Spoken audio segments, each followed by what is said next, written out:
Grant, you have a joke? I don't know if I said this one the last one. I'm not sure. Probably. Give us a joke. Okay. Yeah. Is butt cheeks one word, or do you spread them apart? That's the one you did last week. Oh, I don't remember that one. He did that last week. Yeah. All That's right. what the debating effort was. I know he did it on something. On you. He spread his butt cheeks on you. Gross. Right. And hey, everybody, welcome to Untitled Car Project, show 52. You know what that means, guys? What? 1 year. This is our 1 year anniversary? It Well, is the it's a- 52nd show, and we do a show a week, so I'm just saying. It's Wow. Yeah. approximately 1 year's worth of shows. Approximately 1 year's worth of shows. I There want you to go. give a shout out to our one listener at first, now many listeners. To our many listeners, we appreciate you. Yay. Thank you. I'm Rob Spring, Jeremy Molt. I'm Grant Gonzalez. and this week on the show, we're going to talk about project cars. Oh, really? Yeah. Isn't that awesome? I know. A show about project cars. I'm confused. I thought we were talking about something else today. Really? Our feeling. We're changing direction. We're taking Untitled Car Project in a different direction. Show 52. All right. So, again, thanks for listening. And if you would like to reach out to us, you can reach us at untitledcarproject@gmail.com. Also on the Facebook and the Instagram. And shoot us a Instagram message, something like that. I'll give you Grant's number and he can text you back. Love talking to you guys. Yeah, let's talk about project cars. And I wanted to touch on some upcoming events as well. Next week? Next week. I'm leaving for LS Fest next week. Yeah. And that is happening April 26th. Is that 26, 25, 26? I can't even read it. 25th It's too to far 26th. away. 25th through the 27th, it says. Thank you. Yeah. Do you want me to make it bigger? I know, right? Eyes are bad. Here, I'll push. The week after that, there we go. Now I can see it. The week after that, Optima at Laguna Seca, the Ultimate Streetcar Challenge. That's May 2nd through the 4th. And then we've got ORP Track Cross in Grass Valley, Oregon, I'm looking forward to that one. I'll be there with Liger. also happening April 25 to 27. Yes. So out of those three events, we have two of us going to each of the events. Two of us Two are of the three. going to events. I'm going to try to make it out to ORP on the Sunday, but I'm fishing on the Saturday. Yeah, you should probably.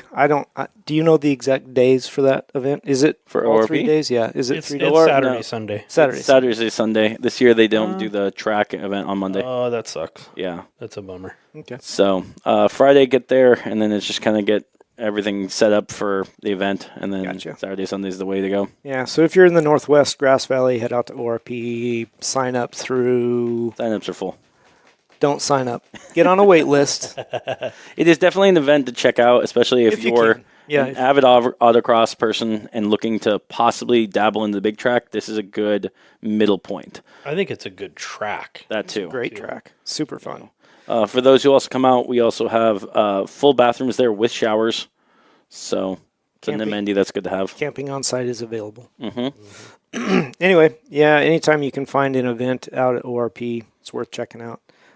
Again, LS Fest coming up, Yeah. 25 to the 27. This is my first one. Are you taking the black car or the silver car? TBD. Ah, okay. Yep. Okay. There will be a car in the trailer. Okay. Yeah, So it'll be a Nissan of some kind. probably. Ultima. No, Versa. it'll have an LS. Nissan Anyway, Versa. the cookie crumbles. Right. Yeah. It's got to have an LS in it, so whatever you do. Smart car. I know you ways. Yep. Jeremy, Okay. you know what Ultima will be in the end that he'll bring?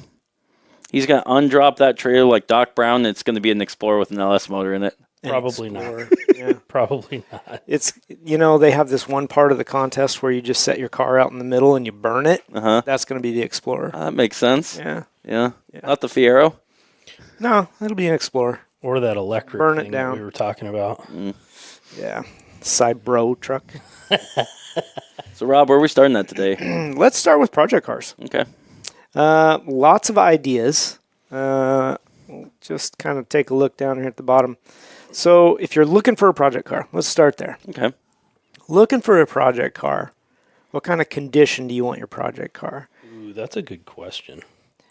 And it's really like if you're new to it and you want to take on a project, you're going to have some kind of something in mind. Like you know what you like, whether that's a JDM, you like the little hatchbacks, the front wheel drives, this, that, or the other thing. You know if you're an American muscle guy, if you like Corvettes or Mustangs or, Challengers, whatever it is. You kind of have that kind of car that you lean to, right? Mm-hmm. So once you get kind of narrowed down, what's the condition? How much are you actually willing to take on? Do you want to be able to drive it home after you purchase it? We're also determining that the person who's willing to take on the project knows the kind of work it's going to be with the condition they find in. So if they find a rot out car in the field, they know what it's going to take to get that to where they want it. Is that what we're talking about? Well, I think it's a little of that and a little of the newer stuff, right?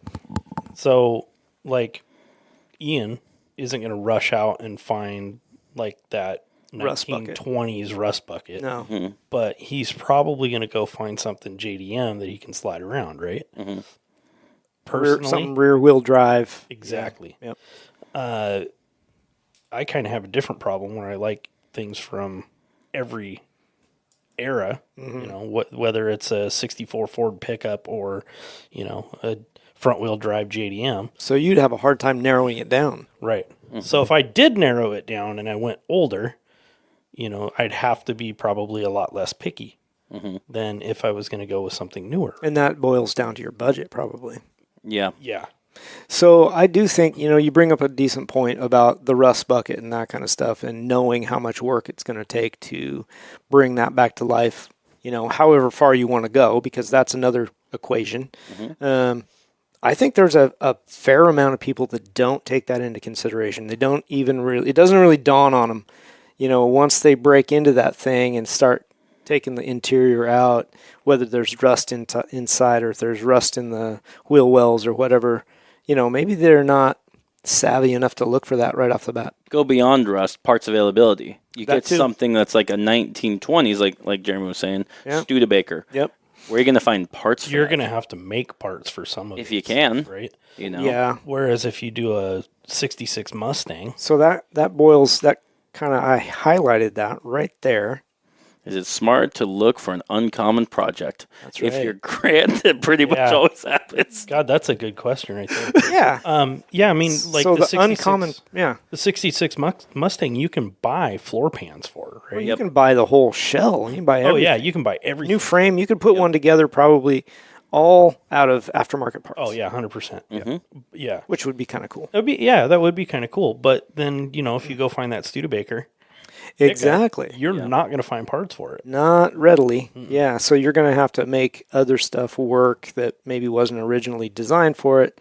This, that, and the other thing. But I actually highlighted a few cars here that I found that are potentially more one-off. Like I looked up cars that were only made for short runs. Like some of them are 1 year. So Datsun 260Z. How many people know that there's a Datsun 260Z?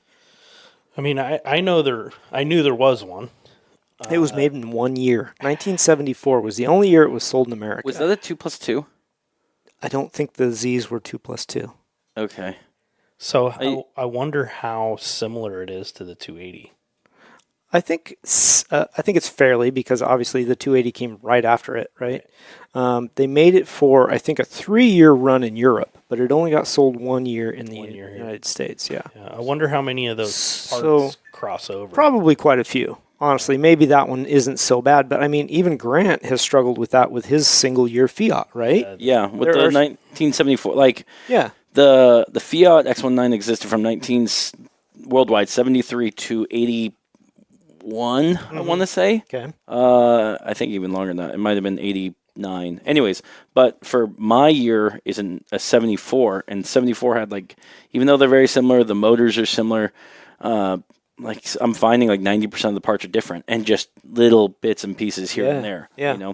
From seats to trim to there's a carburetor, a specific year carburetor, to a choke only for interior, just panels that are only for that car. The bumpers are the most unique thing about that thing that were only for that year specifically, and to have all that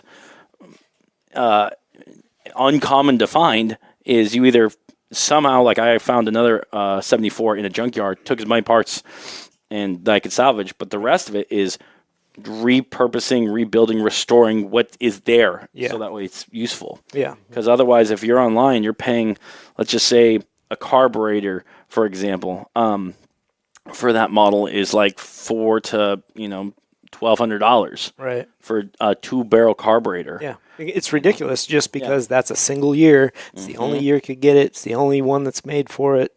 Yeah.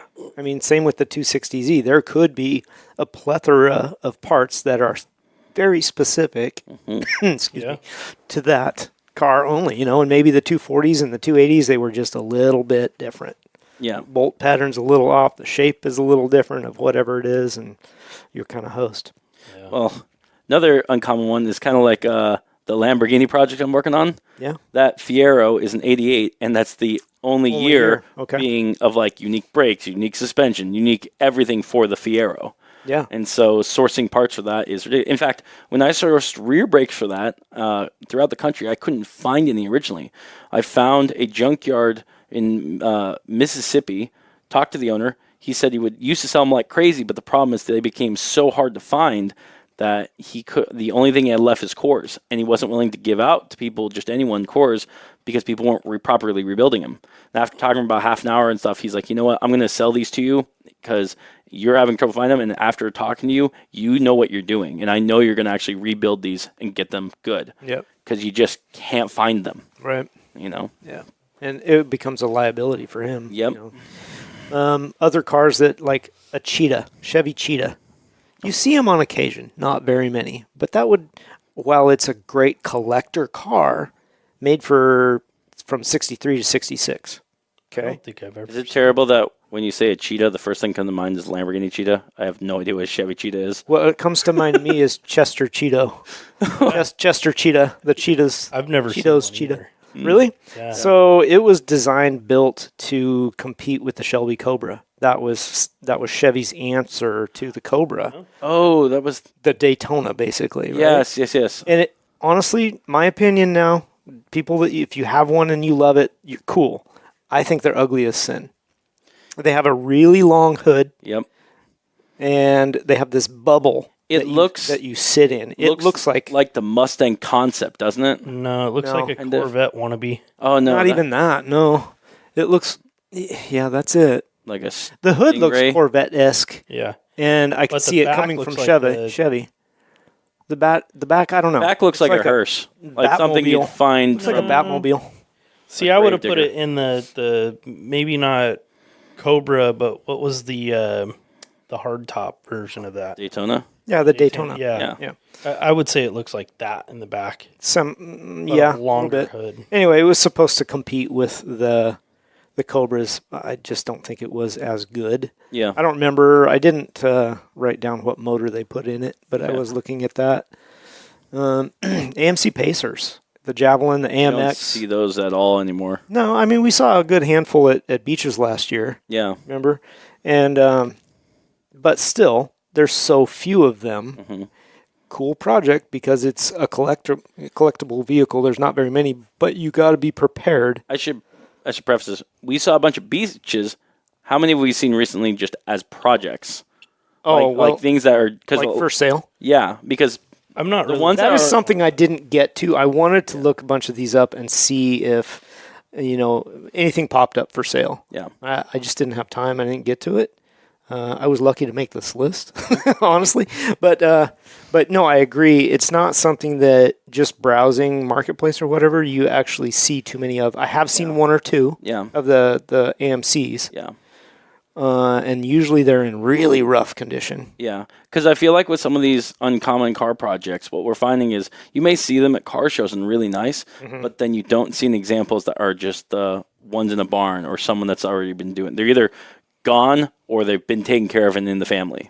Yeah. I feel like. Yeah. Or somebody that has one that's really nice has another one in the garage hidden that For parts? they're either getting ready to do or that it's a parts car. Mhm. Yeah, we talked about the Fiat X19, the AAR CUDA, 1970 AAR CUDA, apparently very rare. I got an uncommon one we could talk about. That's Sure. rare. Go ahead. So, like for example, I've got the Ford cab over C600. They only made them from 1953 to 55, and that was when it still was round and looked like an F-150. Yeah. After that, they went to the square box body style. Yeah.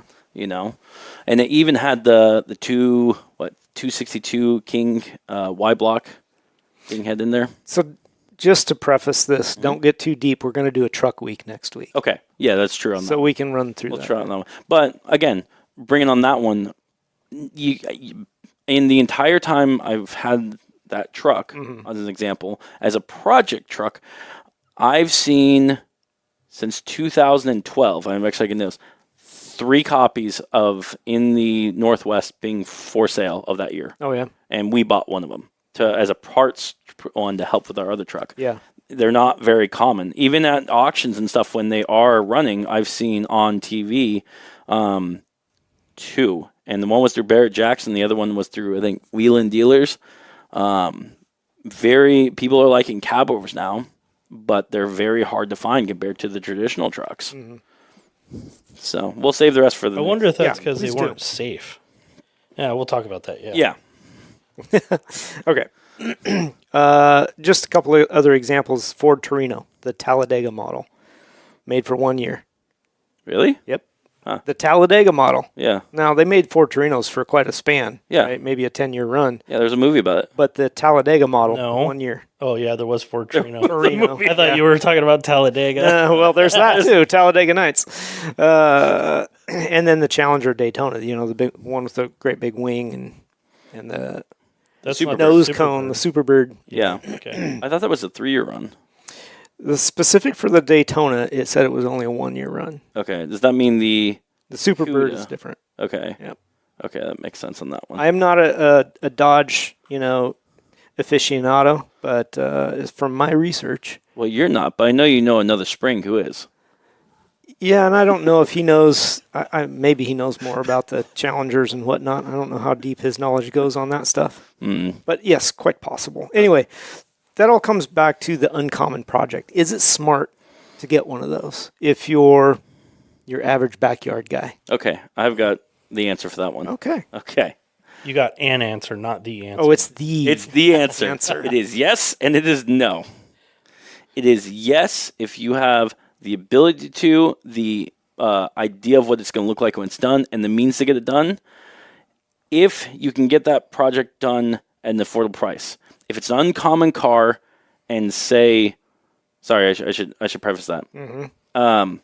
Say you buy a random car, let's say a Ferrari, random car that you find, okay? You're not going to be able to afford a $500,000 restored Ferrari, but you find one for $1,000, it is definitely worth it if you have the means to finish it, have the idea of what it's going to take to get to it. It is not worth it if you don't have the resource to say, okay, where am I going to now get a Ferrari, 3 carburetors for a V12 Colombo, for, the headlights. I think specific. Ferrari is a poor example. Yeah, I don't I think think so, there's very many, if any, backyard mechanics that can afford to restore a Ferrari. I'm just using it as an extreme example. Okay, you're right. It is an that is a extreme huge example. extreme, Yeah. Okay. Because, if you have an uncommon project car, Yeah. and to buy it finished is going to cost the moon and back, and you don't have that, it makes sense to buy one if you can find one. I guess if your pocketbook is deep enough to do the hunting for, because even if it's $1,000 Ferrari, depending obviously what the model is, if it's going to cost you $500,000 to restore it, Yeah. you better know that up front. Yeah. So You should probably do a little research before yeah, Yeah. that thing up. I mean, it would look really tempting. It's only $1,000 and it's a Ferrari. It's got, it's got this, it's got that. Doesn't run, whatever. Mm-hmm. Really tempting to go ahead and pick it up. Yeah. And maybe you do anyway, and you part it out. I don't know, but if Won't Ferrari rebuild a car for you? for a premium, Yeah. But you can use it on something like, let's say, a Ferrari through 8. Very more common car. I mean, hell, even 10 years ago, 15 years ago, those were on a really, really bad example. You can buy them for 10 grand, Yeah. 15 grand, or now they're 100 grand for one. Yeah. And that's something that's more common. You found it maybe in a barn that's one that because they're made of, the American ones are made of steel, starting to rot away. Water pumps would go out onto them, so people wouldn't want to replace the engine, so it'd just kind of sit there and just be deteriorating. Yep. That's more of an example because you're not going to spend, okay, well, the body's damaged. Well, now modern days, you may have bought it for 10 grand, let's just say, and a door of it's going to cost, 10 for that. And then, body repair and paints to cost 15 grand to do that. It adds up. It's like, well, I'm in at 80 grand now. I could have just bought one that was running and all ready to go. Yeah, that's true. Yeah, and then there's going to be the time where, you've got that rare car that's old and they don't make the motors anymore. You can't find gasket kits or whatever, right? Now what? Probably you're going to start looking for a motor swap. Yeah, you'll 4.6 swap it. Yeah. Yeah. 4.6, LS, 5.0. I'm making fun of him. I know. Our listeners still haven't let me down on that one. Yeah. Yeah. But that brings up another interesting point on the Uncommon project is how original do you want to make that car? How much do you want to keep it like the Uncommon? Because you can buy an Uncommon car and swap in parts that are very common to it, like an LS motor. Right. If you can't find that motor that's super rare, let's say, again, in that V12 old Ferrari, there's people who have done that and swapped in a Chevy 350. Yep. Because they can't afford, a $300,000 engine. Right. Yeah.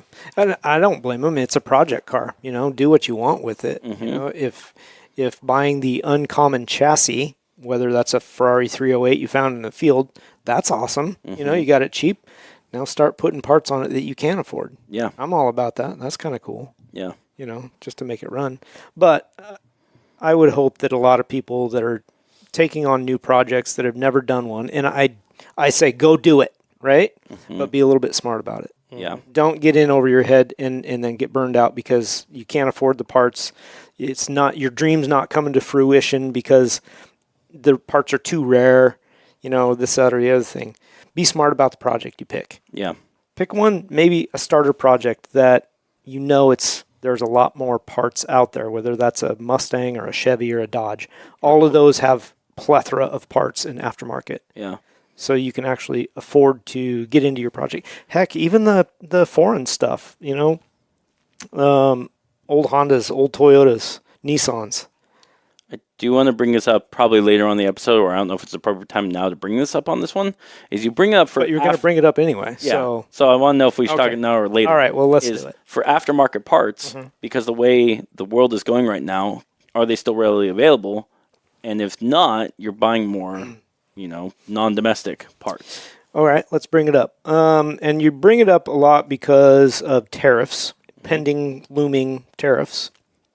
Parts are going to get way more expensive coming from out of country. So your JDM stuff, where maybe a lot more of those parts come from, China, Japan, wherever. Yeah. Those things are definitely going to get more expensive. So I think that's going to put a premium on the junkyard parts as well. That's true. I didn't even think about that. Yeah. That secondary market's going to be going quick. I don't think it'll escalate ridiculous, but it probably will escalate some because the demand is going to go up. You'll probably see 25% increases. Sure. Yeah. Maybe.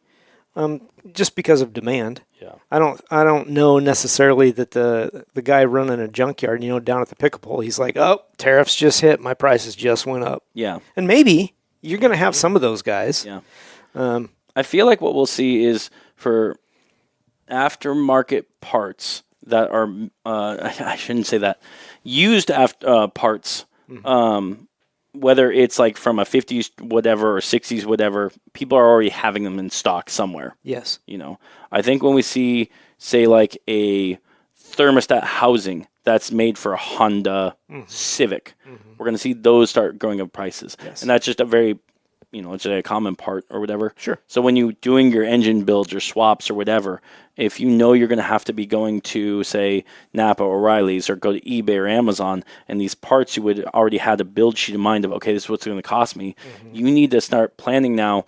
A, is the availability still going to be there? And B, how much more money is this project going to be in the long run for me? Is it still make sense to go after this Honda where it was $1,000, say, a year ago? Now we're at $3,000 to $5,000 on an extreme case. Right. No, I get it. Yeah, parts are going to get more expensive. I mean, used cars, is also going to get more expensive just because the new car market is going to increase because of all the stuff that we import from out of the country. Yeah. It's inevitable. Everything's going to get more expensive. Maybe the answer to that is, now things are going to cost more. Individual parts, maybe you get lucky in the project you purchased has a large aftermarket U.S. made parts availability, because there are, like, especially the muscle car market. Yeah. There's a metric ton Mm-hmm. of American built aftermarket parts Mm-hmm. for everything, and that's the stuff you should be buying anyway. Yeah. But if you're going JDM route, you might be spending more. Maybe the answer is just take longer. Spread that dollar amount out a little bit, right? Here's the biggest one. I know that's going to affect the aftermarket is the eBay Turbo. Yeah. I mean, honestly, that used to be the solution for everything. You get a 350 or an LS motor, slap a turbo onto it, put on your Honda, on your Toyota, make huge power, call it good. Is that even going to be a viable option anymore? I think it will be for a while until that stock dwindles. Okay. Yeah. And then what's people going to go from there? Are people going to start finding turbos off of like a junkyard BMW? What fits? How are we going to adapt it? Yeah. Absolutely. Old super. People are going to be more use a little more ingenuity, right? Yeah, resourceful. Repurpose things. Yeah, be more resourceful. Yeah. So yeah, I think that's a thing.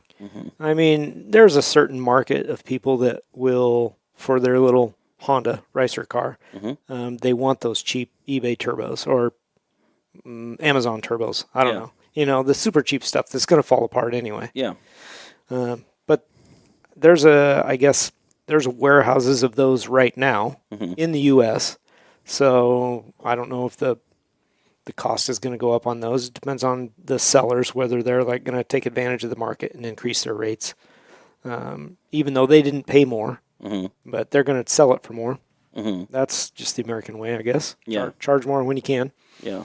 But once those run out, then I guess the importing and the duties and that kind of stuff will take over for cost. It's just going to make it more expensive for everybody. Yeah. It's just something to consider when you're building a project. It is.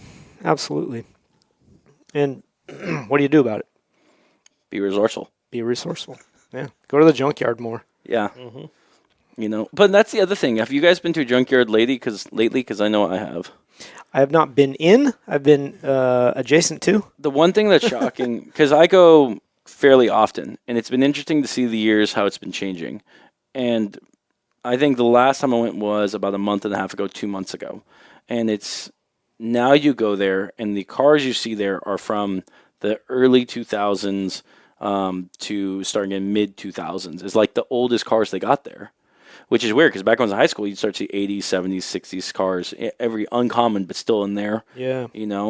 Now you're seeing the cars that were like the throwaway cars are ending up in there. I think you're going to end up seeing that change year after year. Yeah. Right. So, I mean, when I first started going to the junkyard with my dad, Yeah. it was all old trucks, old cars from like the 50s, 60s, and 70s. Yeah. Yep. And then when I started going in high school, it was shit from the 70s and 80s. Yeah. Maybe some of the early 90s. And then, the last time I went with Gage, there was a lot of early 2000s and, up to like 2015. Yeah.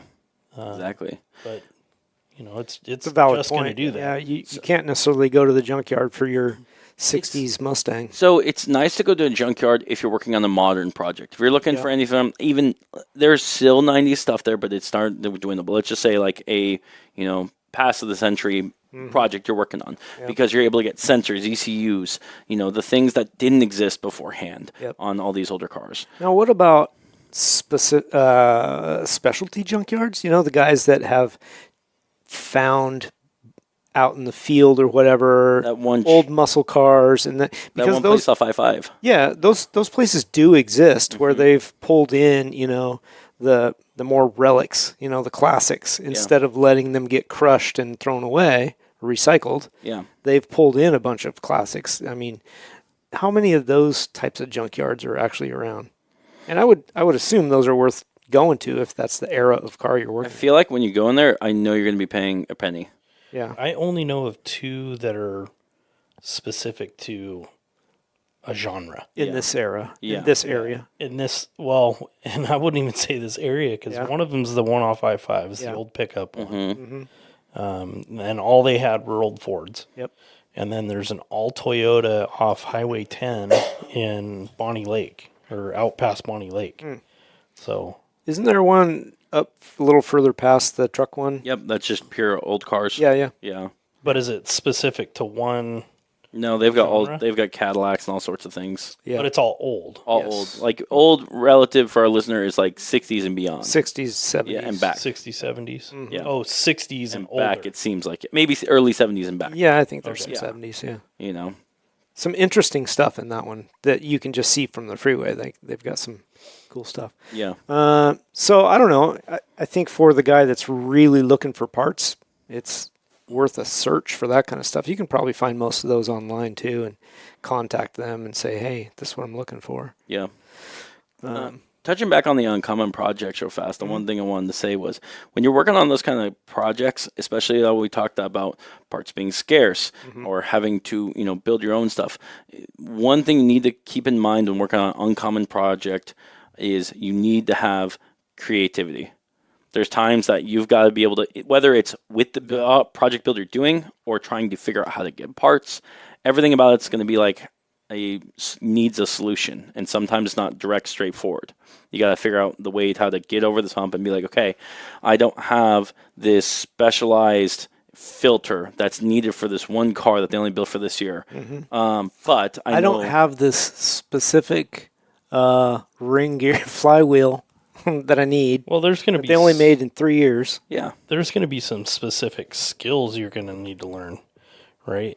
I mean, that's even if you don't, you can find people, and that's going to take creative figure out who knows what and where. that's even beyond the mechanical. I mean, finding the equipment, right? I mean, that's a whole nother level of topic, even if you think about you need to be ready to be resourceful, and you're going to have to learn all kinds of new stuff if you've never done it before, but that's part of the project. That's part of the fun, Yeah. realistically.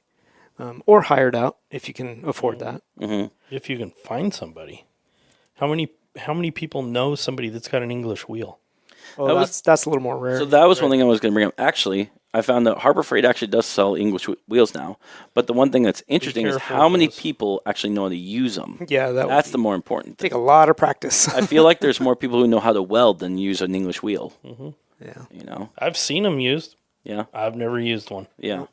I don't know either. But I would be careful buying a cheap Harbor Freight one because you're not going to get the quality out of it. You're What? Come on now. But I'm saying is the fact Sorry, that Harbor Freight. at least some company on a mass market is making that available. East Wing If has that wasn't available, let's just say from them, how many people do you think would even know what an English wheel is, or know that's a possibility to even do their cars? And for our listener, an English Some wheel, of the older guys like Rob and I yeah, would probably know, but True, your but generation, my and generation or younger, yeah, they're not going to know. and just for our listener, an English wheel is a tool, that about the size of a person, roughly tall wise, Yeah.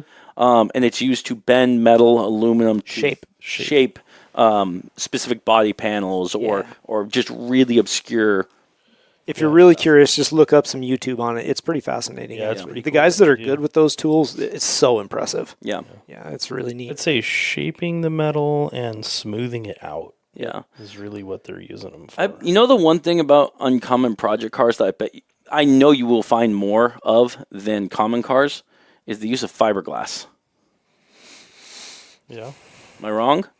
I don't know. Bondo, maybe. There's not been many mass-produced cars that have been with fiberglass, correct? The only one I can think of is either Corvettes, Yeah. some Ferraris back in the day, and that's about it. Did Corvair use? Were they? I thought they were steel. Yeah, I think they were steel. Yeah. Yeah. So, like, if you're buying something like a kit car, that's most likely going to be made out of Yeah, fiberglass. yeah, that's a fiberglass. If you're doing something with a very unique hood or an after body kit that's on it, you're going to be dealing with that. So that might be a skill worth looking into or dabbling with, just so that way you can prepare for your project that way. learn just enough to get by. Yeah. That's kind of how I do it. It's like, well, I'm going to have to figure this out. Or carbon fiber? Carbon fiber's another one, That one's a little more. But that's coming more commonplace. Is it? As this century enters in, we're seeing it more and more in different rare, unique cars. Oh, for sure. Yeah. Is it that much different than fiberglass? I feel like it Yeah, is. because you need a pressure tank from it, don't you? I don't think so. I thought carbon fiber has to be, when its resin is done, you have to put it in the pressure chamber, and that's what gets it to cure. Oh, I think that's shaping. Yeah, I think. Isn't it? Yeah, I so think they you can pull do it, that. they suction it over a mold Okay. Yeah. to get it shaped, and then it dries or cures like that. Okay. Yeah. But you can't, I thought you can't repair Never done carbon it, so I fiber. couldn't tell you. You'd have to okay. Yeah, I'd have to look it up, but I don't think all carbon fiber work is that way. I've watched dudes build carbon fiber canoes. We should, Yeah, it's a shaping and resin process and Yeah. layering and all that stuff. if our listeners are more interested about carbon fiber and Also fiberglass on that one, we let us know, because we do have one of our mutual friends, Brian, who is into that. It'd be interesting to have him on the show and discuss all about that. He's really good with fiber. Yeah. Cool. Okay. I could use them to make me a hood. There you go. Yeah, I don't know. Those are all things that you're going to have to be not well versed in, but prepared for somehow to get through those things. There's also another thing that to prepare for on that one. I keep bringing all these topics up. Go ahead. Is with an uncommon car, let's just say it's those cars, if they're not a really well-known car, let's say like from our list of 260Z, right? Mm-hmm. You're not going to find a good amount on the internet, reviews, videos. Right. Some of that stuff you got to look back when it was new and find books or articles or that obscure thing. Maybe there might be the forums online that people are talking about them, like for that specific group. These kind of resources, when you work on an uncommon project, you want to make everything available to you. Try to just track down as much as possible, because you might not know, say, if there's like 3 pictures that ever exist of this unique or rare car, uncommon car, just as an example, right? You may not know, say, the back quarter panel has a specific badge or light that's shaped because you don't have a picture of that, Right. Yeah. Yeah, you can't happen to... Every picture you see just doesn't show that one spot. Yeah. Well, and you never know. I bring that up on a huge level because, or not huge level, on a extreme level because, like, Bentleys, for example. Is it Bentleys? Yes. No, Duesenbergs. As an extreme example, one-off coach-built cars. A bunch of cars from the 30s and 20s were built off as coach-built cars, right? When the first one was built of the Duesenberg, there was very few photos that exist of it. So when they did a restoration of it in 2001, they were digging up whatever they could. 5 photos is all they had of it when they did the restoration. And going through, because they couldn't compare it to the next one, because it was a very unique built. I mean, the owner of it was almost 7 feet tall. They built it a really large cabin and stuff for him. Lord. Yeah. So things like that you need to keep in mind. Be like, okay, if If you happen to pick up a Duesenberg, be prepared. well, it's just more than that. Like if you're buying like a older pre-war car, if you're buying, on another extreme, a Ferrari Super America, every single one of those were different. Or a race car. That's a better one. You're trying to old restore. airplane. No, let's just say like an old school, like 60s, 50s, whatever car that was used that you found that, your grandfather or whatever knew about this guy who had it and they're selling you a car. It's junk now. But you want to restore that back to its glory days. You want to get any photos you can when it was on the track. You want to figure out what sponsor stickers it had. You want to figure out what, how the exhaust was formed. So that way, if that's your goal, to build it just as it was back in the day, you need to have those resources. Man, you took it to the extremes. I always do. This is true. Should not be surprised. Uh-huh. All right, so let's get out of the uncommon cars, Okay. because I think we've beat that horse. Yeah. Poor horse. Well, the Ferrari we've Not talked poor horse. You talked. I didn't even put a Ferrari on this list. You brought that up. You're beating the horse. Anyways, go on the next one. Yeah. Could be a Mustang horse we're beating on. Dun, dun, dun. Okay. We probably will. What type? Let's get into the type of vehicle for a minute. Okay. Like, in your vast opinion, Mhm. act like somebody cares, and tell me what, in your opinion, would be a good starter project. Dude, Hang on. No. Hang on. I got some ideas. Two important things. What's the end goal? No, I did not specify. It doesn't no matter. specify. Okay. Just what is a good starter car? Project Project car. I already know the answer, and you guys aren't going to Do hate it. it, so I'll think of a different one. Hang on. No. He's going to say Spit it out Explorer, there. so no, let's Yeah. not listen to him. Go ahead, you tell me. Mustang. Yeah.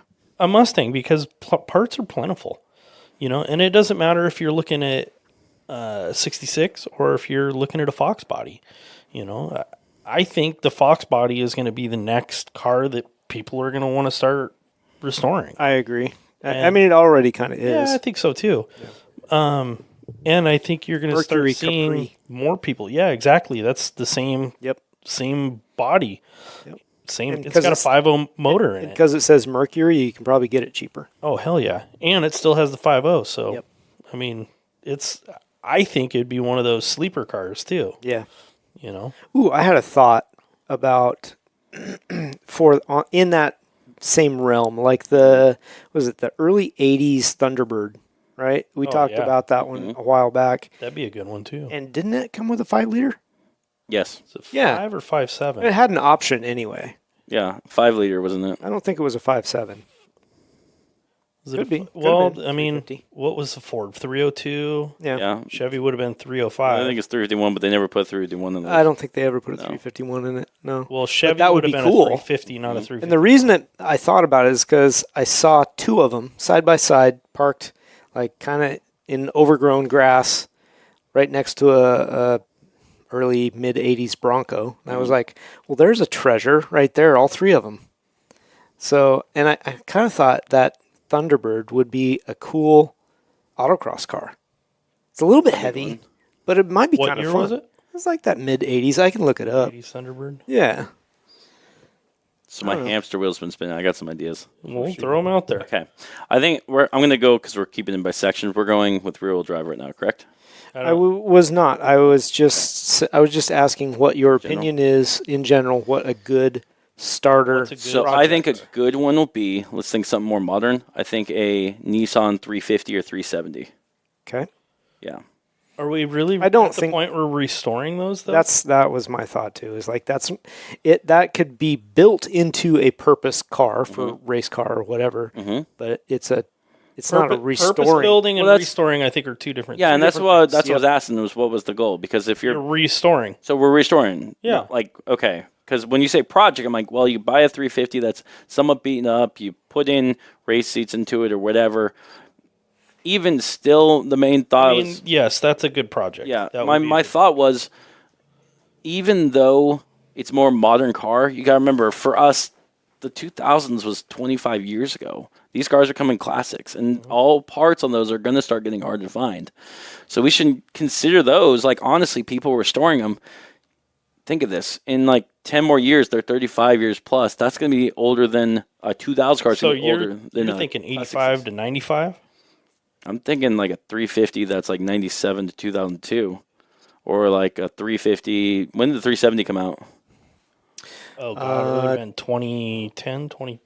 I think it was 2007. No, I think it's 2008. later than that. Mine was a 2013. So, yeah, somewhere in the no, it was later. It was like later than I think it was 2010. Yeah. I'm looking it up real fast. So I'm thinking like 85 to 2000. I think those are the ones that you start looking at for the restoration project. Yeah, I like that. Yeah, that's an '86 Yeah. Thunderbird. I like that. That's a good color too. Production date very was cool. 2009 to 2022 for a 370. Yeah. okay. So let's say a 350 then, because Well, there's a plethora of them out there, and they're pretty junked up at this point. yeah. My thought was, because there's so many of them, you have the parts accessibility to restore that. Yeah, you're right. And there's a lot of aftermarket for those. Yeah. Good, Where it's good amount of not- support. Exactly. Yep. Where it's not too hard to get. So yeah, I can kind of see what you're saying. I mean, that could be actual restoration project because a lot of them are pretty junked up. So you could take it and strip it down and rebuild what needs rebuilt and find new parts and actually make it look pretty nice Yeah. and very functional. Yeah. Yeah, pretty fun car. Yeah. Okay. So that was kind of my thought on that one, and that wouldn't be too bad of a starter project for someone. Yeah. Okay. Yeah. See, I'm thinking like an old IROC, like an 84, Yes. 85 IROC, Yeah.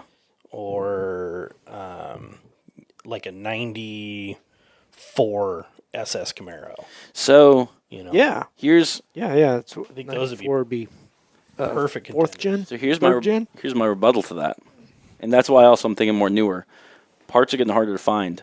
How many times I disagree. How many times has Jimmy called me and say, "Hey, if you see this, can you go after this from a junkyard?" Yeah, or but something?" that's Because utilizing your network. Yeah, it's network and budget. There are so many aftermarket companies building for those things, and that's only going to increase as those cars get just a little bit older. Like they're in that bubble spot where they're starting to get a lot of aftermarket support Yeah. because people want to restore them. Yeah. So I still think that's a great choice for a restoration project. Yeah, and Okay. Uncle Jimmy's probably got one blown up in the back that He's trying to avoid motor that. and- Yeah. I did find so that mid 80s Thunderbird did option with a 5-liter V8, nice. but it was only 190 horsepower. Here's one to ask. Yeah, they were pretty good at fucking horsepower up in the 80s. I've got a question to ask you This guys. is 2 seconds. Okay. On the same 2 point. So they had 3 motor options: a 2.3 liter turbocharged 4-cylinder, Oh wow. Which is basically the Ford Ranger motor. 190 horsepower, Yep. a 3.8 liter V6, 142 or 213 horsepower with a turbo, Yep. Wow. and a 5-liter V8 with 190 horsepower. Yep. Which one are you going to go with? That 4-cylinder. No, the 3.8 turbo. I think I would go- 213. What are you guys I talking about? might You go would- the 5.0 because that's more aftermarket sport. Well, that's true. Just saying. Originally when you purchase it, though. So Yeah. yeah, check this out. The Ford Fox bodies did the same thing. yeah. There's actually a 2.3 liter turboed motor that you can get. I think it was the Mustang RS or something like that. Yeah. That car had about the same horsepower, maybe a little bit more than the 5.0, but it was lighter, Oh, substantially lighter. because of the block. Yes. And that interesting. car was faster because of it. Yeah. Huh. Anyway, I thought that was kind of funny. But no, I would go with the 5-liter if I were getting one now Yes. to mess around with. So I've got a car question, project question, blah, blah. Okay. Okay. Here's one that's considered a classic nowadays. It's from the 80s. I love how you preface it. I know. But I don't know if it's actually worth restoring, and it depends on who's it's for, and we're going through it. Okay. A C4 Corvette. Of course, it's worth Yeah, restoring I to got you. somebody. To somebody. You somebody. That is the proper. Yeah. Yeah. So if you're starting that, is that also a good first starter car? Because you can pick them cheap, They are dirt cheap right now. incredibly cheap. Yes. And then in terms of aftermarket support, there's a good amount Growing. after there. I think it's growing too. Yeah. And well, it's a Chevy, so there's tons of it, right? yeah. A lot of aftermarket support. C4s are a little bit funky, just the way they were put together. I think they're, of the Corvettes, a little harder to work on. Like, the cars after seemed like they were built more for the track-oriented guy. Yeah. They were easier to work on. They had plenty of space in the engine bays and under the car and that kind of stuff. The C4, super cramped. Yeah. It's more difficult. Yeah. What age range is the C4? What 84 to 93. Okay. Yeah. Or no, 84 to 90, 91 or 2. I don't know. 94. Okay. Yes, you're Yes, right, yeah. because the C5 is, yep. Correct. 95. But that's the thing is, I think that'd be a good project to start with someone. Yeah. With. You're going to learn fiberglass because the body was made of fiberglass. You're going to learn engine work. Well, the hood's made of fiberglass. I don't know what the doors are on that one. Okay. You're going to learn electronics because older electronics, but still, there's Still going to be wiring workable. problems. Yeah. You're going to have a Chevy 350. So whatever engine upgrades you're going to do is going to be common to find and very resourceful to work on. Yep. Agreed. In terms of any aftermarket parts you want to do, whether it's styling or LEDs or, an interior or just Chrome whatever. all over the motor. Yeah. All those exist for that platform. And for our listeners know, like currently right now is in 2025, a C4 Corvette, if you're buying an automatic, you can get for what, $1,000? yeah. And mostly they're just in a field, someone just put somewhere they just got rid of. You can get one that is actually looks decent, runs and drives for $3,000. Yeah. And if you're trying to find a 6-speed or 5-speed, you're going to pay a couple grand more for Yeah, a that. little bit more. So is there a company that has the yearly catalog that they send out for the C4s? That I don't know yet. Yeah, I'm not sure. I don't. haven't looked into the C4 aftermarket stuff. Our buddy Tim would probably know. Mm-hmm. But if it doesn't exist already, it will. Yeah. And the reason I ask is because I don't have it now, but I had the Mustang Fox body catalog in here, and it was like an inch and a half thick, 2 inches thick, and it was in here for like, I don't know, probably a year. Yeah. But Everything you could want. everything, Yeah. every part, every screw, you know, Yeah. if you wanted it in black or chrome or, you know, So do y'all think it's a really good time to be a project car guy? fuck yeah, I think it is. 100%. Yeah. I think it's a good idea to find out what kind of project car you want and get it, but be wary because whatever you're going to buy may cost more than you expect. Don't be wary. Just go buy it. Yeah, just go do it. I think it's time to buy one. Don't get me wrong on that one, but I think it's just be prepared for. Is it? I had a question about that, actually. Well, yeah, let me dump on that for a sec because I agree. I do think it's time to buy. In the last year, project car prices have dropped, and that's been a good thing right, for anybody that's into playing with cars. Prices have come down. The market's softened on a lot of the, even the restored stuff, which is not great for anybody who's trying to sell their restored car. But those prices have come down a little bit. Yeah. But that's about to stop. Yeah. I agree with you. That's going to stop. Yeah. And that's all to do with the trade war bullshit. Yeah. You know, all the tariffs and everything are going to make all the new cars uber expensive, which is going to bolster the used car market. All of that stuff's going to go up. The other thing, And To a point. well, yes, everything has a point, but So how high is that point? Anything that runs well Yes. and is, I would say, newer than 2015. All of that stuff is going to go up. 2010. Yeah, okay, I'll go 2010. 2010. But anything that's older and starting to become projects, I think you're going to see that shit start to drop off more. Do you really? I do. I disagree. I disagree do, too. and here's why. If people keep losing money like they are, Yeah. they're going They're to not start gonna getting have hard up. They're not going to have the resources for their projects. That's right. That's what you're thinking. And they're so going that market's they're going to gonna soften. sit. I think it's going to soften a little bit more. Okay. I don't think you're going to see a $1,000 car go down to $100, No. but you might see the $7,000 car go down to $5. okay. Yeah. No, I can. see Yeah. that. I see your. I think that's a valid point. I will say though, being a project car guy in this day and age, it's gonna be more expensive and more harder to find skilled people to work on your car if you're not working on it. Do you think it'll be harder? You think that those jobs are going to go away? I think because people are going to be buying more cars and used cars, that more mechanics are going to be working on them, and they'll be less likely to work on the project car because it's more lucrative to work on just. So say, you're like, talking mechanics, Daily. yeah, not necessarily body guys. even body guys. I mean, if So- you've got a wrecked whatever that comes in, I know a body shop in Hillsboro Mm-hmm. that specifically only works on older things. Mm-hmm. So they actually specialize That in niche market thing. Yes. Yeah. And the reason they do that is there's enough of the big body shops to do the new stuff that's, you know, been Yeah. in a fender bender that needs to be fixed, right? There's Okay. enough of those. okay, These guys want to specifically do Restoration. the project. restoration stuff Yeah. and help a guy build his dream car. okay, So I think you're not going to see them all over the place. Mhm. It is definitely a niche market, and you know there's probably only a handful of them between here and Seattle. Right. Yeah, that's true. But they are out there. yeah. Back to projects. I got a question on What? I know. Well, we talked about, good first projects. One of the brands we haven't really brought up has been the European market. For people looking, It's on the list, man. Bring it up. well, for people looking to get into like Volkswagens, Mercedes, BMWs, and especially if we're talking like, say, a restoring one or making it where like, okay, this is something you can be proud to drive around. Wait, You know? a guy. I don't know if it's a problem or not finding parts of them because more of those are ending up in junkyards. And definitely some of those parts, like in, say, a BMW, are getting very expensive. Well, they were expensive to start with. Exactly. So, with that being said, How do you work on them? There's not much aftermarket support for them. Do you build and find solutions to get those parts to work? Yeah, I wonder well, they do have actually quite a bit of aftermarket support. They do, but it's expensive. Yeah.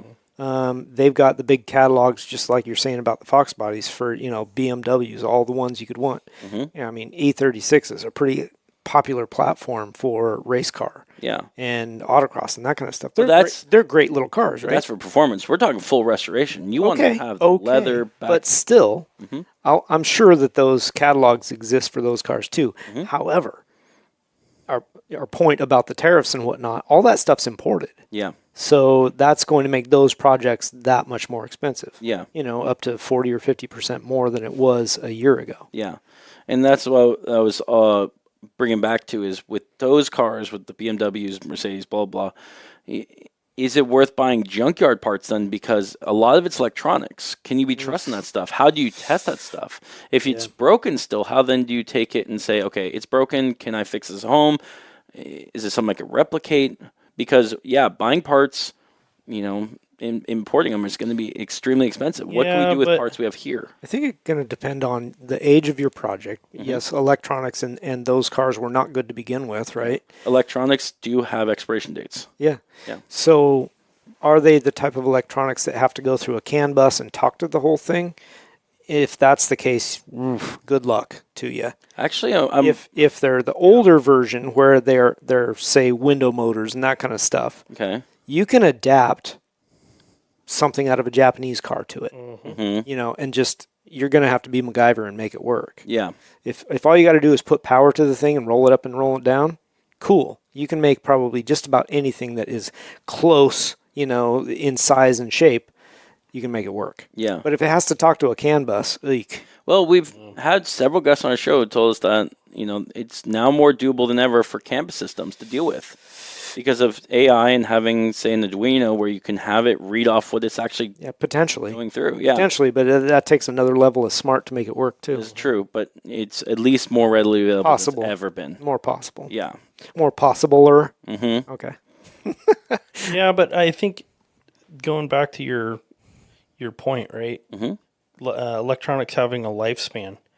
That's true. Especially after they've been soaked in water. Yeah, and some of that stuff, if the car's been rolled over and the hood's gone and the sunroof's blown out. Yeah. And it's sitting in a junkyard getting rained on. Yeah, exactly. So maybe I'm not going to pull a part off that and they don't have another one in the yard.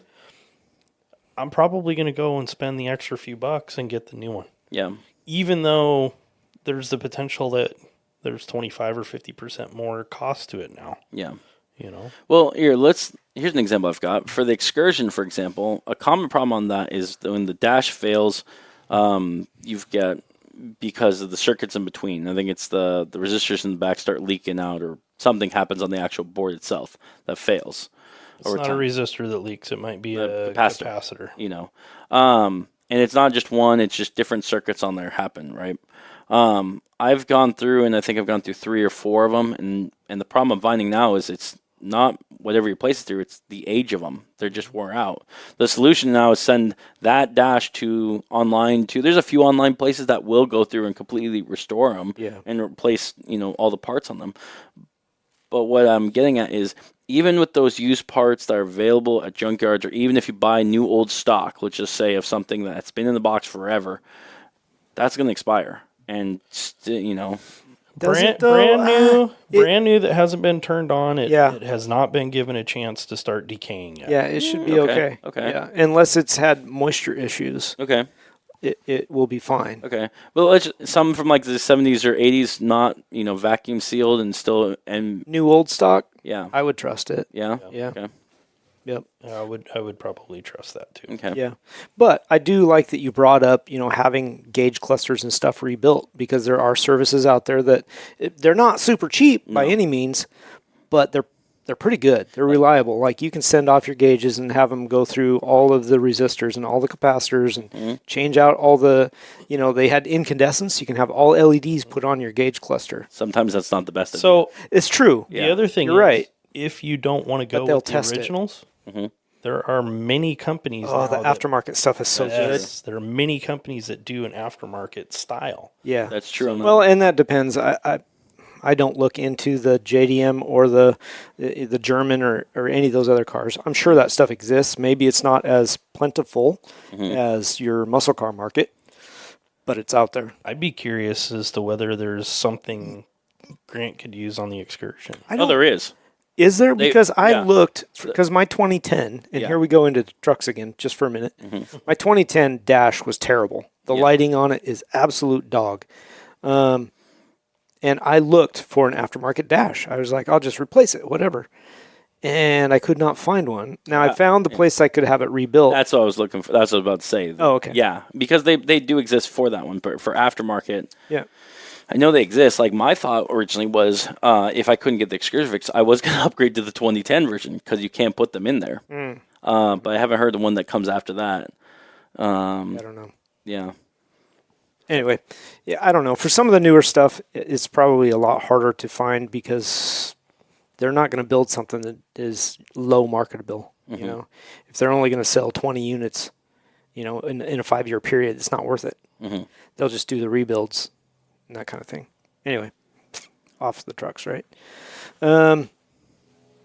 What about like the okay, let's transfer over to front wheel versus rear wheel versus front engine, mid engine, you know.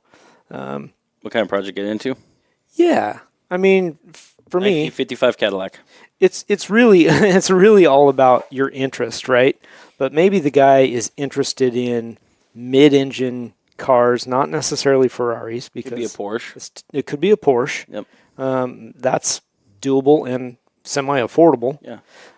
It could be, what do we got? The little MR2. MR2 and the Fiero and the Fiat. It could and- be something more extreme where someone's got like a Civic and they want to put the engine in the back and make a mid-engine. People have done that. Oh, absolutely. That's a lot more. Extensive. Yes. I just saw an Integra today that somebody put a VW VR6 in. Yeah. Oh, yeah? So, yeah. I mean, odd, Yeah. but Yeah, different. like, damn. Yeah. That thing's probably fast as shit. Yeah, yeah. Putting the engine in the back is the latest fad. I mean, look at what's happening in New Camaro. Nope. Oh, here we go. We're not Look going to at that. touch on that. He's going to bait him. No, not gonna. Okay. I mean, it only took him 30 years to do it to a Corvette, so Uh-huh. whatever. But But yeah, so would you recommend? I mean, a new project guy, he's like, I really like those MR2s. He's never restored one, but he's got his eye on one that is $1,500 and it just needs a shit ton of work. Oof. The big sigh. yeah. I think there are parts available for him. No, I do too. I mean, we know somebody that races. I don't know. He's got at one time. I think he had 3 or 4 of them. We've got on that list, there's 4 cars right there. There's And the way I look at it, it's not 4 individual cars. I literally see easy mode to the hard as hell mode. That's when. yeah, but we're talking about MR2s right now. Oh, I know, but I'm saying is. Yeah, I kind of did list them like that, didn't I? Yeah. MR2, Fiero, Fiat, Porsche. Yeah. And I would actually argue and say the Fiat is a harder restoration than the Porsche. They're really close. And then in terms of Fiero, I think it depends on the Porsche. yeah, well, because when you say I Porsche see what mid-engine, you're the first saying. thing is the 914. And the 914 could be is there's a lot of them out there, and a lot of times you buy a second 914 like you would the Porsche to put them in together, because buying a seat for a 914 by itself is like $3,500 when you could buy a whole nother Porsche for $1,000 and swap the parts you need into it, or a lens from the back is about $80 when you get it coming with the next car. That's the same with the Fiat. The problem with the Porsche that can make it harder is if it's a flat 6, it's a 1.8, a 1.7, a 2.0. If it's got the Bosch injection system and not, if you're going the carburetor route. And specifically with the 914s, you've got the common problems, the jack point rust, the hellhole battery rust. Battery into them. box, yep. But on the flip side, there's so much information about it now that people know how to fix them and do them. Agreed. Whereas the Fiat, it's not as common of a car to fix, but you don't have as many problems with that. Is that because not as many of them were shipped here? The Fiats? I don't know. I bet you the numbers are about the same, because the 914 was a pretty accessible car. It was the poor man's. I mean, when it was a Volkswagen back in Europe, you know. In terms of Fiero, 86, 87, I think 85 as they started. I think so. Yeah, very easy, common to work platforms. I feel like the MR2 was easier than the Fiero. I think so. I think the easiest one is the MR2. Yeah. It doesn't matter on the generation whether it's More years. Yeah, Easier more to work years. on. It's easy to work on. The AW11 was used in multiple cars. The next generation one with the 2-liter, whether turbo or not, that was used in multiple Toyotas. And then when it came into the Spider version, that was still usable. The biggest thing with the MR2 is it's also, because it's a 4-banger and not a V6 or whatever, way more easier to work on in that engine bay. You know what else is cool is you can swap in a V6 out of a van That's true. Into the MR2. into The the MR2. MR2. Yeah, I've seen The- people the do, MR2s K-swaps too. The MR2s are interesting because they are such a versatile platform. Whether you're deciding to restore one and get it all original, or decide to do a huge power swap and do a V6, do a K series motor, do a supercharger, you could even go the extreme route because people have built Lamborghinis, Ferraris, all sorts of replicas off of that. Where Off the MR2? off the MR2. I didn't know they were using the MR2 platform for some of those. Yeah. I knew the obviously the Fiero all the time. Yeah, but like the MR2, you can go and put a 360 body onto it. You can put a Ferrari 355 body onto it. I've seen a 430 body onto it.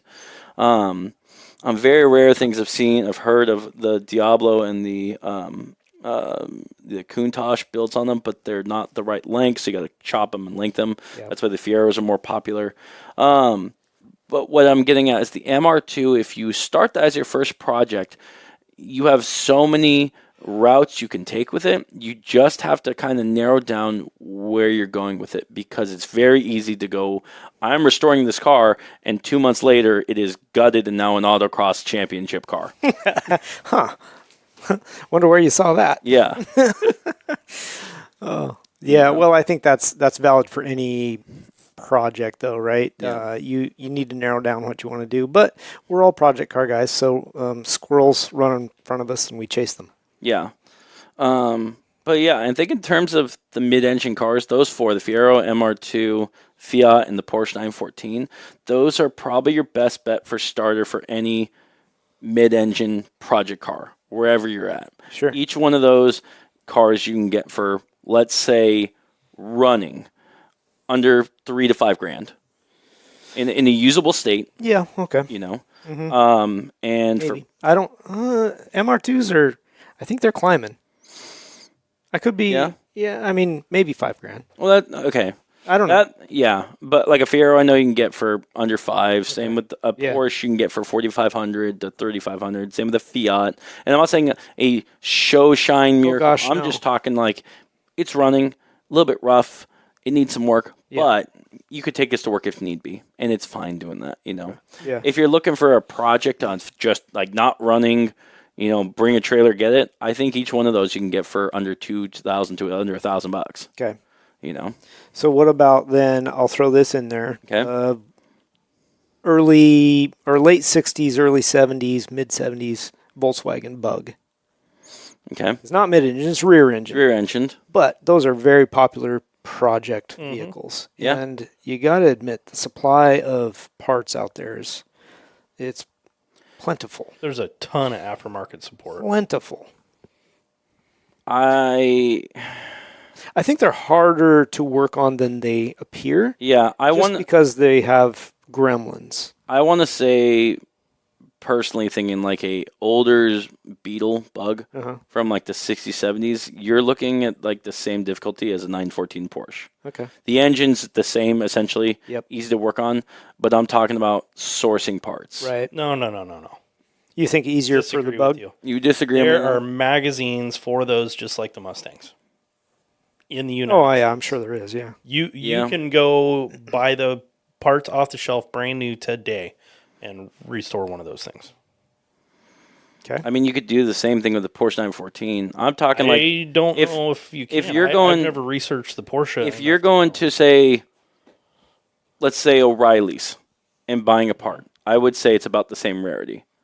You can't go there and buy, say, a brand new headlight for any of those. No matter what you're going to do with each one of those, you're going to have to go from somewhere online.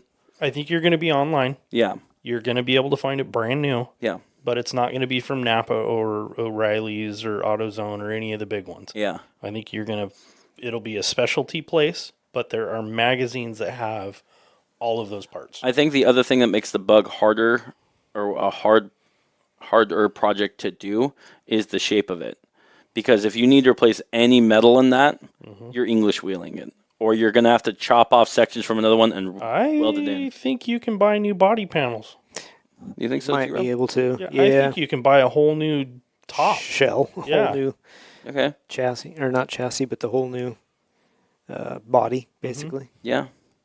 You might be able to. I mean, they've been around for freaking ever. And I Yeah. know the Volkswagen community is really big. So That's true. it would not surprise me. Yeah, it's not my bread and butter. I don't know hardly anything about them. Yeah. But it wouldn't surprise me if you could buy every single piece for that car. Yeah. I would put that in the Mustang I category. Yeah. Because the parts... I'll agree with you on They're that. there. I'll agree with you on that one because you're right because they're everywhere or they were everywhere. Like a 60s Mustang used to be everywhere in the United States. So, right now it's 80 years later. The fact is, same with the Volkswagens, is there's going to be parts available for them. It's not like you can go to the store and get them, but there's enough where you can go online and get it finished and stuff. Yeah. Yeah. Another car on your list. Did you say the Mustang was 80 years later? Yeah, He it did. is. No. Not 1960. Math is not his strong. 1964. I was born in 77. I'm 47 years old, bro. 1964 to 2025. 58 years old. Is 60. 66 is 58 years. 61 years old. There you go. Okay. No. What? 66 His example. is 58 years No, old. he said 64. 64 to 2025. Four. 4. That's 60. 60 years. So 61. Was there a 64 Mustang? Yeah, 64 and a half. I thought it was fame- 65 and a half. No, it's 64 and a half is the famous year. The famous year. Yeah. Famous here. Okay, carry on. Okay. Mid-engine. You bring it up. GT40. Yeah. I want to talk about this one. Okay. Yeah. When we say a project car for a GT40, we're not talking about it's a brand new original one. We're talking No. a kit car, Well, I mean, if right? if you happen to Holy Grail barn find a GT40, you buy it, no matter what condition it's in. Well, you didn't. I've sent you 3 already. No, you didn't. You didn't Okay. send me real ones. Okay. But that's not the faint of heart project car. Yeah. It's not the project car. A brand newbie can go. I mean, you might be able to tinker with it, but you're not really going to make any serious project on that. Well, I feel like Progress the on most common GT40 you'll find as a project is going to be the Avenger GT40, which is the one that's based off the Volkswagen one. Oh, those are the fiber fab. Nah. I'm just bringing it up because those pop up. There are people who think it's cool. They think it's the original GT40. Yep. They got to know what they're getting into. Mm-hmm. And when you're talking a fiber fab GT40, there's, I even want to say online, not a lot of resources because not a lot of people finish them. No, they don't. You see a ton of them for sale. I see a ton of them I for do sale. too. And none of them are ever finished. Never driven. No. I mean, a lot of them get put onto a chassis, because they're Volkswagen chassis. Yep. But they don't get finished. I don't know if I've ever seen a finished one. I've seen close, very close, maybe even running, but not finished. I've seen one for sale for $15,000. Finished? It Really? looked finished. It had Yeah. dash and everything else into it, but Okay. I mean, it was okay. Yeah. Well, even to me, and sorry for anybody that really likes that car, to me, even when it's finished, it's not a very good looking car. Yeah. It doesn't have the right proportions. the It doesn't same. have the right shape. It's not the same. I think for Doesn't me, it's sound the same. I think it's, No. for me, what it makes does that car not finished is the back wheel arches. Yeah. Because it just kind of goes over and flares. It doesn't follow the wheel well. It just doesn't look complete from the rear wheel back. To me, it's Those the are on front. a bug, It's the nose. Really? Yeah, the nose is not right. I think like it in that regard, it doesn't look like a GT40. Yep. But if its own individual thing that you can point out, that's what makes it unique Then and that would be separate. okay. Yes. Yeah. If they were to tell me it's just a cool looking kit car, all right, I can see that. Yeah. But don't try to tell me it's a GT40 because it's not. Yeah. Not even close. Yeah. Yeah. So, That's on a bug chassis. yes. It is. Yeah. Yeah, the wheel. The base problem is Not short. right. Yeah. It's not The wide enough. Well, it's not wide enough Yeah. either. Yeah. The problem I think people are having with that is also you put any kind of 350, 351 motor into it, you're going to start tweaking the chassis on that thing. And pull wheelies. Yeah. And as well as any of them I've ever seen are always automatic. If you It's put because you can't fit much back there. if you put a 2100 in the back of a Volkswagen Baja, you can pull wheelies down the street. Yeah. So, 350 would be too heavy for you know, right? But anyways, I don't think a FiberFab GT40 is a good project to start off of. Agreed. Going back though to a GT40, a proper kit, let's say a super performance kit car Okay. that you buy from factory and go that way. Yep. If you've got money to buy one Yes. and the will to buy one, you want a GT40, that is the way to go. Agreed. In fact, that may not be a bad project because you've got the super performance factory that you can call and ask for help. You've got support. Yeah, And apparently, the manuals and stuff they give you are really good. And I agree that if you're going to buy a kit, buy one of those, either Super Performance or the Factory Factory 5. 5. yeah, Those are both great looking cars. yeah. I like the look of the RCR car as well, and supposedly they have really good support. Don't know that. Haven't talked to them. Yeah. Any of those I think are really good. However, unless you are a mechanic by trade or an engineer of some kind that has a lot of mechanical knowledge, that is beyond a beginner's kit. I'll agree with you on that one. And another thing is you have to have means to have time for it.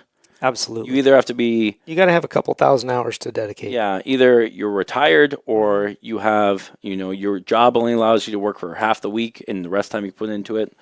Because a project like that, even though there's a lot more instruction online and good focus of here's beginning, here's finish, everything spelled out for you. Yep. It's the journey you take. Not everyone finished that journey. Nope. And that's not just for GT4, that's for any kit car. Absolutely. Yeah. I noticed something. Yeah. We missed something. Always. Wait, what I miss? We always miss. All-wheel drives. Yeah, I didn't put it all-wheel drive on. Didn't Yeah. even think about it. So there's a whole all-wheel drive sector that Mm-hmm. is an added level of holy shit, Yeah. because early 80s to mid 80s Audis, Yep, that's what I was about to bring up. the 90s GT3000, 3000 GT. I did put the Mitsubishi Yeah. Starion and the Galant because those are rear-wheel drive Japanese cars. I think those get overlooked a lot. But yeah, the all-wheel drive stuff is, that's another level. 3000 GTs, Yep. actually pretty reasonable right now if you go look for them. I bet they are. The problem with the 3000 GT is anytime you need to work on them, You need a lift. you need a lift. You have to drop the engine out from the bottom to work on it. Yeah. You need And a lift. if you're a project guy, a beginning one or it's your first project or whatever, that's an investment to have a garage or whatever to have a lift 1st. And that's not saying, oh, I need this once to borrow from my buddy. This is with the entire time of the project. You need to have one that you're ready, available. I can make a recommendation for those that have just a regular attached to the house garage. Get one of the Max Jacks 2-post lifts. It'll get the car 4 feet off the ground. You can get a creeper that has like the reclining function in it. I did that in my other house before I had the shop. Those things are a lifesaver. You can do so much work on that thing, and it makes it so nice for just a regular garage. You can lift it, plenty high to actually get some good work done. You're not on jack stands. You're not, You're and they're not cheap. sketched out. They're not super expensive. $2,400 brand that's brand new. That's nice to know. Brand new. They will deliver it to your house. Wow. Yeah. That's good to know. So, good recommendation. Yeah. Like if you're a project car guy and you don't have a lift and you have a garage, get one. So, back to the 3000 GT though. Not only that, the second thing that makes them like undesirable for people to work on is because the earlier models had so many electrical Yeah. things, which was electrical and first sub. If you're restoring it, If you're restoring it, yes. if you're restoring it, there are aftermarket harnesses that would make it so much easier to get rid Well, of. but they those had difference. active arrow. Active right? arrow. Yep. They had All-wheel drive, rear-wheel steer. steering. So you have They to. rear wheel steer? They had rear Yeah. wheel steering, so you need a hydraulic system to power for that and a pump for that. If it goes bad, and then if you can't communicate, I mean, there's a lot in there that would be just nightmarish to deal with if it's not working. But cool car when it's all set up. But right? when you go, Yeah. if you go with say a later one like a '99, they don't have active air. They don't have rear steering. They got rid of a lot of that, which is great. Now you just have the engine thing to work on, and they make decent power. They're twin turbo, V6 all wheel drive. They're heavy though. I think They're they're heavy. 4,200. Because when they built them, they made them as like grand touring cars. Yep. You know, so Did they comfortable. have mag ride suspension too? I don't know on that one. I don't I recall. would not be surprised. I wouldn't be surprised. if they had that. You know, That's crazy. yeah. But no, you're right. They were a Grand Touring. They were a heavy car, but still kind of cool. When it comes to all-wheel drive cars, so that mainly, like Jeremy brought up with the Audi and stuff, we never really saw most of them until like the 80s, 90s, whatever. Is that a car that people are going to be restoring a lot? Kind of like the Corvette, They were here. you know, the C4. They were here. I think people will What, end up Mitsubishi? So let's the What did I miss? Audis. The Oh, okay. 80s Audis and stuff so like I can understand doing like an 80s Audi and restoring that. Can you justify restoring, say, like an Outback from a 95? that. A Subaru Outback? Yeah. No. I mean, Why? Exactly. Why would you? Well- if you had it Mm-hmm. and it was I sitting mean, there, if you're taking it and making it into something else as a project, yes. If you're, like building it into an off-road, To restore it. or you're yeah. pulling the chassis out of or the drivetrain out of like STI. a WRX STI yeah. and dumping it in there, maybe. Okay, yeah, yeah. that would make But sense. to restore it back to what it was, then that's pointless. So the reason I bring it up is because I feel like the cars that are all-wheel drive, other than the very specific ones, which is the STI WRX Subarus, the Mitsubishis with the Evos, the Audis, the original rally ones from the 80s that are boxy. The more common ones that we see, like an Audi A6 or an Outback, like I was saying, or a better one, the Baja, Outback Baja, restoring one of those, or like a Dodge Stealth, because that is also based on G3000 platform. Yep.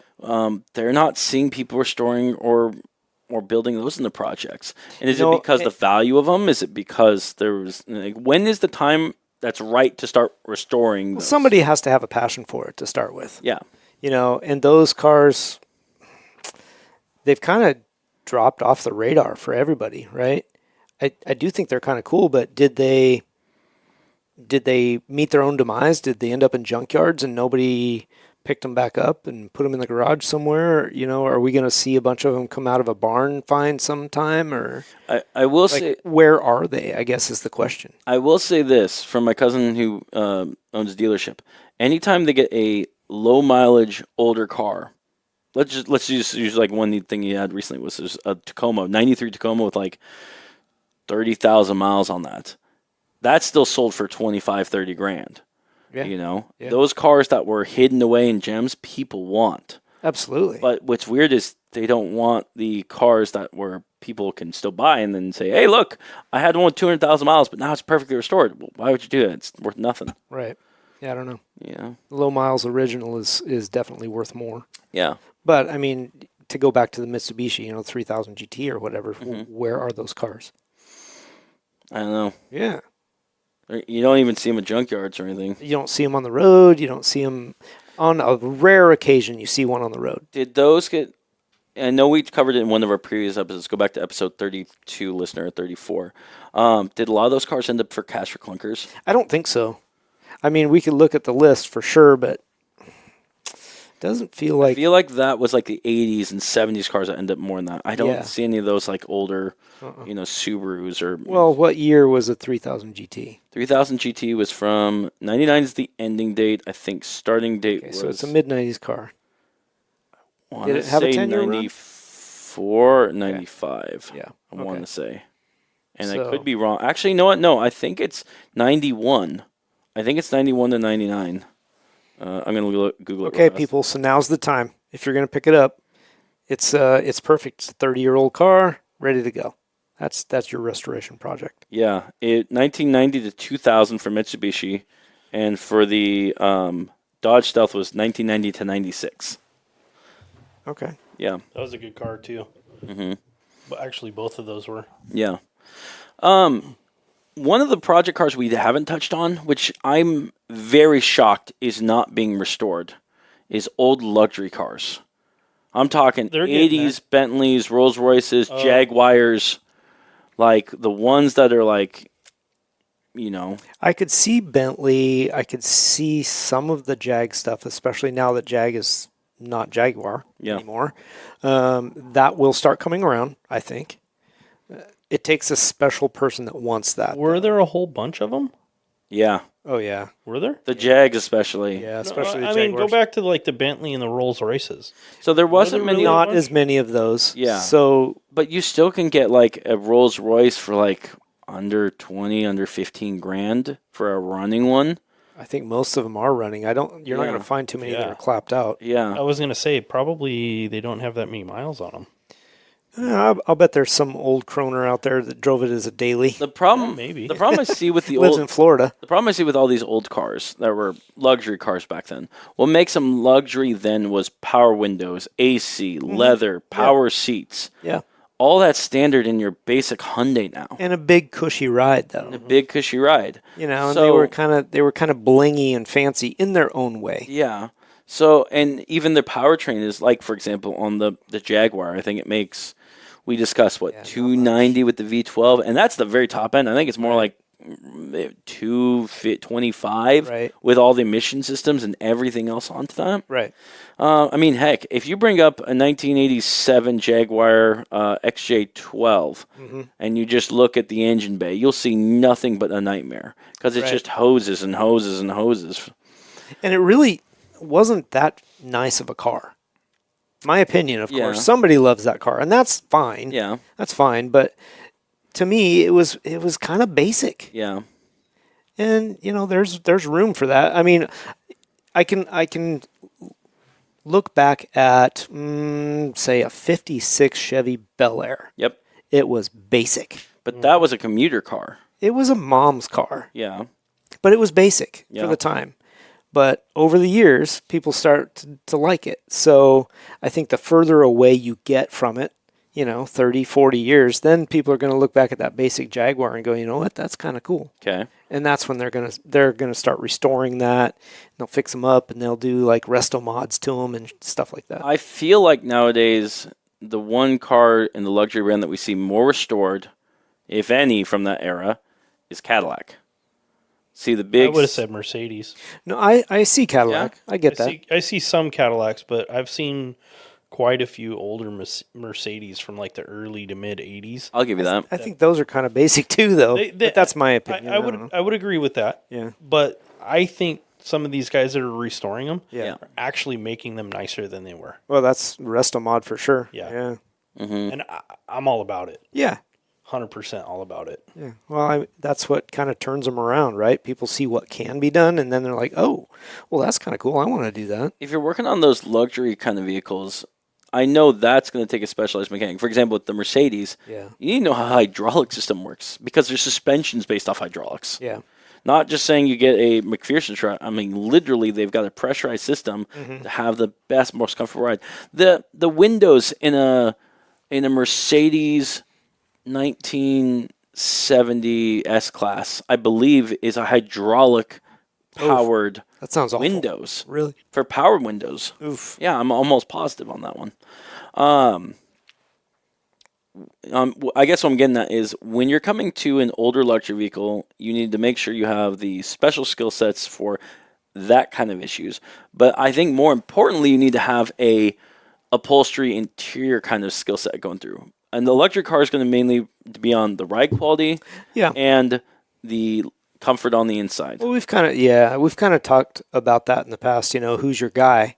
I think that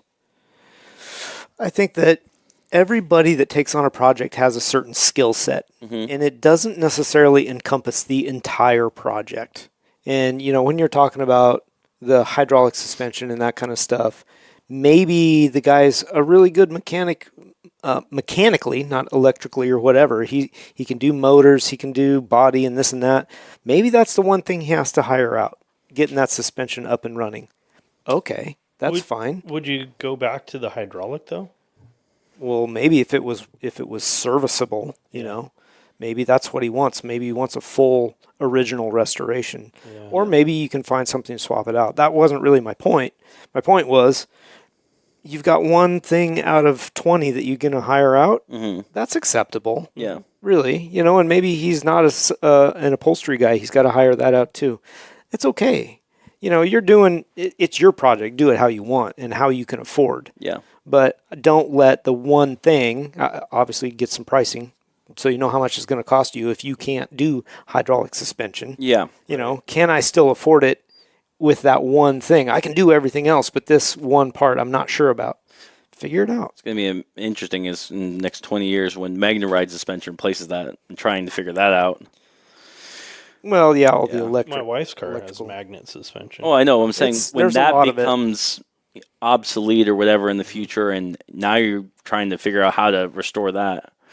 The biggest reason I brought up the luxury for our car projects is I know our listeners are going to ask about our current car project challenge. Are they going to bring that up? Yeah. Oh, Yes. okay.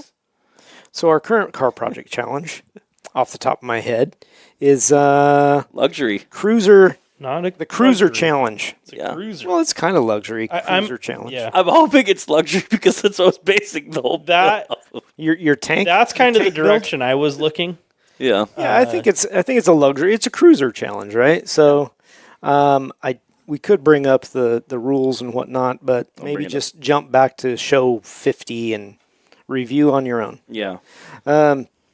So, cruiser challenge, $25,000 to build a land yacht that you want to take you and your buddies on a cruise in, and comfort is key. And you get to use the extra cash from the last build. Which, you know, I basically have none. I spent it all. Yeah, I I'm wanted the to one rub to that talk in a about. little bit. Yeah, thanks. Thank you. And I don't know how your guys' challenge is going, but I still have not put pen to paper on that. The only thing I have done, Okay, Grant looked it up for I me. think that's it. the only thing I have done is actually look at different bases. Oh, I exactly know that. And I had a conversation with my wife about it, and she had a pretty interesting take on it. Oh, you're getting outside help. Fuck yeah. Oh, I know that was an option. I didn't either. Damn it. So your luxury is a good idea. I mean, to be fair, I asked for the Roofer Gang last time for help for my build, so. Oh, here I am doing it on my own. Okay, I'll read through this real quick. Okay. So this is the cruiser challenge. Comfort is key. Entertainment systems are a must. The more creature and feature comforts you have, the better. The car has to have started as a project. You can't just buy and drive. Okay? It can be a driver, but this car has to be worked on, okay? You have to do something. You have to do stuff to it. You can't just buy yourself a CTSV and call it good. If you do, you have to do something to it anyway. Okay. Passenger view and comfort is a plus. Keep that in mind when you're choosing your project. Looks count. Finished product must be impressive. So D&E, design and engineering, counts. I need to know, did we say it has to be a vehicle or a car? A car. Okay. Good. I'm still on track then. Oh, good. Well, no, wait a minute.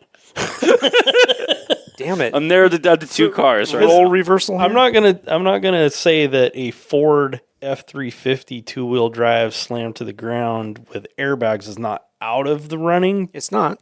but Hang on. it is Not something out I of the was running. looking at. It's not out of the running. Okay. Wait, so we can't, because if we do trucks or bigger vehicles, oh, you guys are in some serious. You and your stupid dinosaur truck. I don't know. Knowing me, it might end up being a double-decker British bus. You never know. That'd be kind of cool. Must be reliable. maintenance dollars count in your build. So maybe not a British double-decker bus. Although if it's diesel, Yeah. Man, a party bus. you could Yeah. put a Yeah. you could put a I've- Cummins in it. And Yeah. You guys, I guarantee this build I've got going, everyone's Are going to... you already started? Yeah. I'm impressed.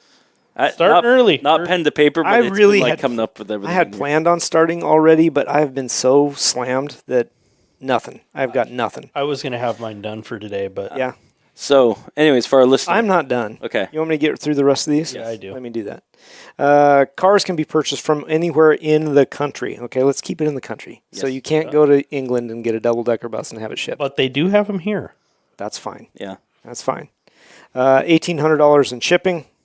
So if you can't get it within, what did we say, 400 miles? Yes. Yeah, I believe it was about 400 miles. Yep. Yeah, that's what we said. Let's see. It had to be enough where you can go there and back within one day. Correct. So 400 miles, figured that's about 8-hour trip, 8-hour back. Yeah. All right.